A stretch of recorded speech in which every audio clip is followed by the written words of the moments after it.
हं. सांगा, नाव सांगा तुमचं. भगवान गणपत सुलतानी.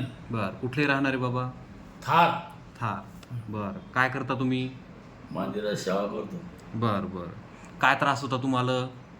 त्याला डोळा दिसत नव्हतं मग. कुठल्या डोळ्याने दिसत नव्हतं? डाव्या. डाव्याने. बर, मग तुम्हाला काय ऑपरेशन झाल्यानंतर कसं दिसतंय आता?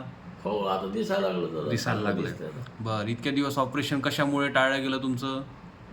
ते काय म्हणे डायबिटी आपलं शुगर आहे, बीपी आहे. बर, अजून? केलं नाही बोला काय ना. बर. मोठा डॉक्टरकडे गेलतो ना. अच्छा, किती वर्षापासून ऑपरेशनसाठी प्रयत्न करताय? कल्ला साहेब किती वर्ष झाली मराय? 15 वर्ष मोबाईल ते मारायला 15 वर्ष झाली. तेव्हापासून ऑपरेशन करायचंय. हो. तेव्हापासून टाळून चाललं. कोणी सांगितलं की जायचं बर या सांग त्या डॉक्टरकडे, त्या डॉक्टरकडे चौकट गेलो, नाहीच म्हणजे बर. आलं मग घरी काय करा. अच्छा, आता ऑपरेशन झाल्यावर कसं दिसतंय? हो, आता दिसतंय. दिसतंय व्यवस्थित? औषधं व्यवस्थित टाका, ठीक आहे? हो.